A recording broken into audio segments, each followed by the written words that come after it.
Assalamualaikum warahmatullahi wabarakatuh. Alhamdulillahilladzi faddala bani Adam bil ilmi wal amal. Allahumma shalli ala sayyidina Muhammad wa ala ali sayyidina Muhammad. Baik, bagaimana kabarnya teman-teman semua? Mudah-mudahan sehat selalu dan tetap semangat ya. Untuk pertemuan kali ini, kita akan membahas mengenai hakikat tafsir adabi ijtimai, mulai dari pengertian, sejarah munculnya corak adabi ijtimai, tokoh-tokoh mufasirnya, dan contoh penafsiran corak adabi ijtimai. Baik, kita mulai dari pengertiannya. Secara secara etimologi, kata adabi ijtimai terbagi menjadi dua kata. Pertama adabi, yang berarti kesusastraan yang merupakan ilmu gramatika bahasa Arab seperti nahwu, lughah, dan balaghah. Adapun ijtimai artinya adalah sosial kemasyarakatan. Jadi di sini ada dua kata, pertama kesusastraan, yang kedua adalah sosial. Kemudian terminologi, ya.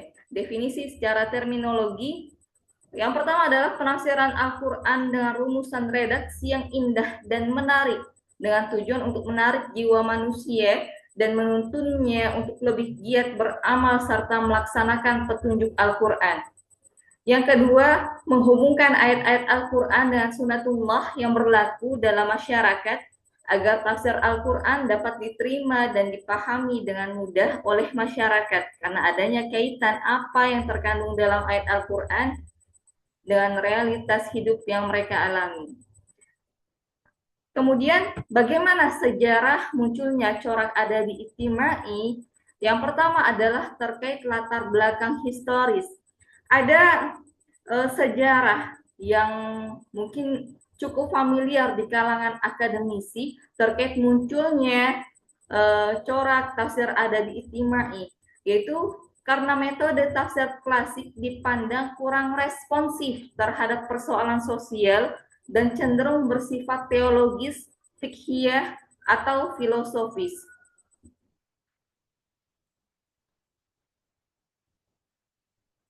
Kemudian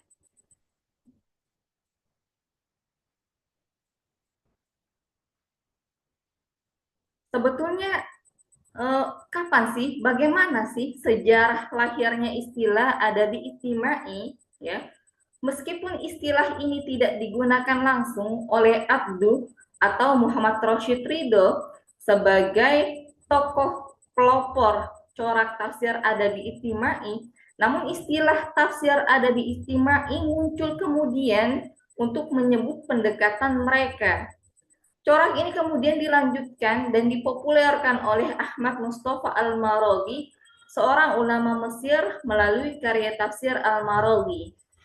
Nah, Al-Maraghi pada akhirnya menyusun tafsir dengan bahasa yang mudah, gaya naratif sastrawi, adabi, serta menekankan nilai-nilai sosial. Kemudian siapa tokoh-tokoh mufasir yang menggunakan pendekatan tafsir adabi ijtimai? Sebagaimana yang saya telah sebutkan sebelumnya, bahwa Muhammad Abduh dan Muhammad Rashid Ridho ini merupakan pelopor pertama yang memperkenalkan sebuah pendekatan penafsiran Al-Quran yang baru bagi kita kalangan akademisi tafsir, yaitu corak adabi ijtimai, ya. Ini Muhammad Abduh yang sebelah kiri saya, kemudian sebelah kanan ini adalah salah satu muridnya, yaitu Muhammad Rashid Ridho. Dengan kitab tafsirnya itu kitab tafsir Al-Manar. Jadi kitab tafsir Al-Manar ini merupakan karya dari kedua tokoh ini, yaitu Muhammad Abduh dan Muhammad Rashid Ridho. Kemudian selain kedua tokoh tersebut, ada tokoh-tokoh siapa lagi yang memang menggunakan corak yang sama dengan mereka berdua. Di sini ada Amin Al-Khuli dan Aisyah Abdurrahman. Ini adalah pasangan suami istri yang mana kisah tentang ketersalingan mereka berdua itu sudah tidak asing lagi, terutama di kalangan IAT, ya. Itu Amin Al-Khuli dan Aisyah Abdurrahman. Kemudian dilanjutkan dengan beberapa tokoh lainnya, diantaranya adalah Ahmad Mustafa Al-Maraghi, tadi juga saya sudah singgung sebelumnya, Ibnu Baidis, Muhammad Al-Maki. Tidak kalah juga di Nusantara, di Indonesia juga ada tokoh-tokoh mufasir terkenal yang juga menggunakan corak adabi ijtimai, yaitu Buya Hamka, Quraish Shihab, dan Mahmud Yunus. Ya. Lalu bagaimana sih contoh penafsiran yang menggunakan corak tafsir adabi ijtimai? Nah, di sini saya memberikan contoh pada Quran Surah Al-Furqan ayat 63, khususnya pada kata haunan. Dalam hal ini saya mengambil contoh pada kitab tafsir Al-Misbah. Kata haunan secara bahasa dimaknai dengan penuh kelemah lembutan, yaitu perintah untuk berjalan di atas bumi dengan lemah lembut. Banyak ulama yang menjelaskan maksud makna tersebut dengan cara jalan mereka tidak angkuh dan kasar. Penafsiran ini berbeda dengan Quraish Shihab dalam kitab tafsir Al-Misbah. Beliau menjelaskan ayat ini dengan menghubungkan makna Al-Quran dengan keadaan masyarakat Indonesia, yaitu kesemrautan lalu lintas. Jadi kata haunan dimaknai dengan disiplin lalu lintas dan penghormatan terhadap rambu-rambunya. Adapun pelanggaran terhadap rambu-rambu lalu lintas hanya sering dilakukan oleh orang yang angkuh dan ingin menang sendiri sehingga dia mengabaikan orang lain. Meskipun kata haunan memiliki arti lemah lembut, bukan berarti harus berjalan secara perlahan, namun lebih pada kelemahan adab.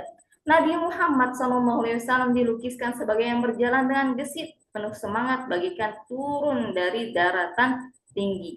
Nah, begitulah penjelasan singkat terkait hakikat tafsir adabi ijtimai beserta ruang lingkupnya. Kurang lebihnya saya mohon maaf. Wabillahi taufiq wal hidayah. Wassalamualaikum warahmatullahi wabarakatuh.